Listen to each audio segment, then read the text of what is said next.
కేసీఆర్ ఉరి తీయాలని మాట్లాడుతున్నాడు. ఎందుకు తీయాల ఊరి? దశాబ్దాల కళ నీ కాంగ్రెస్ పార్టీ 1952 నుంచి తెలంగాణను పీడించి 56లో బలవంత పెళ్లి చేస్తే, ఇష్టం లేని ఆంధ్రకు తెలంగాణకు ఇష్టం లేని పెళ్లి చేస్తే, 68లో 370 మందిని చంపితే, 71వ సంవత్సరంలో 11 మంది పార్లమెంట్ సభ్యులను తెలంగాణ ప్రజలు గెలిపిస్తే కూడా వాళ్ళను ఆనాడు కూడా కొనుక్కుంటే, మళ్ళా 2004లో మాటిచ్చి 14 దాకా సావగొట్టి 1000 మంది ప్రాణాలు తీస్తే, వాటన్నిటికీ వ్యతిరేకంగా కొట్లాడి ఆఖరికి సావు నోట్లో తలబెట్టి తెలంగాణను తెచ్చినందుకు ఆ కేసీఆర్ కురేయాలి. ఎందుకు రేయాలి? తెచ్చిన తెలంగాణను భారతదేశంలో 73,000 కోట్లు, ఒకటి కాదు రెండు కాదు, 11 పంటలకు 73,000 కోట్ల రూపాయలు 70 లక్షల మంది రైతుల ఖాతాల్లో రైతు బంధు రూపంలో వేసినందుకు ఇస్తావా ఊరి? లేదా భారతదేశంలో కాదు ప్రపంచంలో ఎక్కడ లేని విధంగా ఒక రైతు చచ్చిపోతే 5 లక్షల రైతు బీమా ఇచ్చినందుకు ఇస్తావా ఊరి? దేనికేస్తావు? 15 లక్షల మంది ఆడపిల్లలకు కళ్యాణ లక్ష్మి, షాదీ ముబారక్ పేరు మీద లగ్గాలు చేయించినందుకు ఇస్తావా మేనమామ లెక్క? లేకపోతే 15 లక్షల మంది ఆడపిల్లలకి గర్భం దాలిస్తే ఇంటికాడ బండ్ల గుసబెట్టుకొని హాస్పిటల్ కు తీసుకుపోయి మగబిడ్డ పుడితే 12,000, ఆడపిల్ల పుడితే 13,000 కేసీఆర్ కిట్ ఇచ్చి మళ్ళా ఇంటికాడ దిగబెట్టినందుకు ఇస్తావా? ఎందుకేస్తావు ఊరి? 2 సార్లు రుణమాఫీ చేసినందుక? లేదా భారతదేశంలోనే మొత్తం వ్యవసాయ ఉత్పత్తుల్లో టాప్ లో పంజాబ్ ను, హర్యానాను వెనుకకు నెట్టేసి అగ్రభాగాన్ని నిలబెట్టినందుకు ఊరేస్తావా? లేదా ఇంటింటికి నల్లబెట్టి మా ఆడబిడ్డలు కిలోమీటర్లు నడుచుకొని నీళ్లు తెచ్చుకునే గోస తప్పించినందుక? ఊరూరికి మిషన్ భగీరథ ట్యాంకులు కట్టించినందుక? ఎందుకు పెడతావు ఊరి? ఏం అక్కరే ఉన్నది కేసీఆర్ ను ఉరిదీసేది?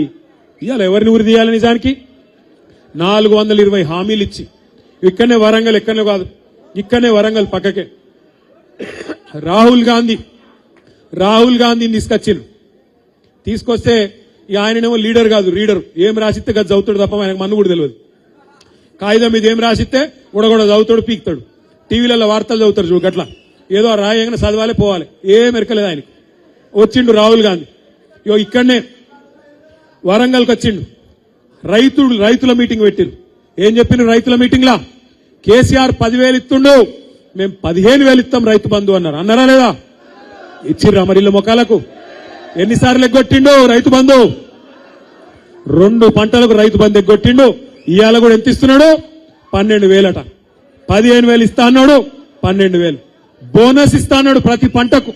మొక్కజొన్న వేసినా, పత్తి వేసినా, వరి అయినా, ఏదైనా సోయా అయినా, దేనికైనా 500 బోనస్ అన్నాడు. వస్తుందా బోనసు?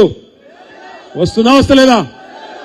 కేసీఆర్ అస్సల్దారులకు ఇస్తున్నాడు, భూ యజమానులకు ఇస్తున్నాడు. నేను కౌలుదారులకు కూడా ఇస్తా, కౌలు రైతులకు కూడా ఇస్తా అన్నాడు. రైతు బంధు పడుతుందా కౌలుదారులకు? రైతులకే కాదు రైతు కూలీలకు ఇస్తా, నెలకు 1,000 రూపాయలు ఇస్తా అన్నాడు. 25 నెలలు అయిపోయా, వచ్చినా 25,000. మరి ఎవరిని ఉరి తీయాలి? రేవంత్ రెడ్డిని కాదు. రేవంత్ రెడ్డిని చాలా చేయాలి గాని, రేవంత్ రెడ్డి లాగుల తొండలు ఇడిచి పెడదాం తర్వాత గాని, ఊరి తీయాల్సింది రాహుల్ గాంధీ అనే హౌలగాన్ని. ఈ హౌలగాన్ని మన మీద రుద్దినా ఆ హౌలగాన్ని ఉరి తీయాలి. ఇక్కడ వరంగల్కి వచ్చి అబద్దాలాడి రైతులను 70 లక్షల మంది రైతులను మోసం చేసిండు రాహుల్ గాంధీ. హౌలగాన్ని ఉరి తీయాలి నడి బజార్లా. ఇదే రాహుల్ గాంధీ హైదరాబాద్ లో అశోక్ నగర్కి పోయిండు. అక్కడ పోయి డైలాగులు పెట్టిండు. ఏమన్నాడు? కేసీఆర్, కేటీఆర్ ఇద్దరు ఉద్యోగాలు ఊడగొట్టుండ్రి, మీకు మొదటి సంవత్సరంలోనే 2 లక్షల ఉద్యోగాలు ఇస్తా అని అక్కడ ఉండే తమ్ముళ్లను, చెల్లెళ్లను రెచ్చగొట్టిండు. పాపం ఆ తమ్ముళ్ళు, చెల్లెలు నమ్మి పాపం తాండాలు ఉన్నోళ్ళు తాండాలకు వచ్చిండ్రు, వాళ్ళ ఇళ్లకు, ఊర్లున్నోళ్ళు ఊళ్ళలోకి వచ్చిండ్రు, పట్నంలో ఉన్నోళ్ళు పట్నంలో పోయినరు.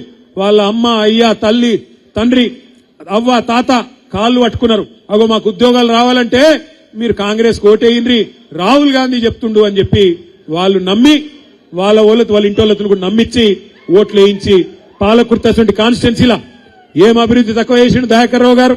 పాలకుర్తి లాంటి కాన్స్టిట్యున్సీలో కూడా 7 సార్లు గెలిచిన కాన్స్టిట్యున్సీలో కూడా ఈ దొంగ మాటలతో 2 లక్షల ఉద్యోగాలను నమ్మించి ఆ పిల్లగాళ్ళని రెచ్చగొట్టి ఇదే రాహుల్ గాంధీ అనే హౌలగాడు అశోక్ నగర్కి వచ్చి ఆ రోజు వాగ్దానం చేస్తే ఆ పిల్లలు కూడా నమ్మి మోసపోయి ఈ రోజు ఓట్లేసి బాధపడతా ఉన్నారు. ఎవరిని తీయాలి ఊరి? మరి 2 లక్షల ఉద్యోగాలని చెప్పి మోసం చేసిన రాహుల్ గాంధీని ఉడిదీయద్దా? 420 హామీలు ఇచ్చారు.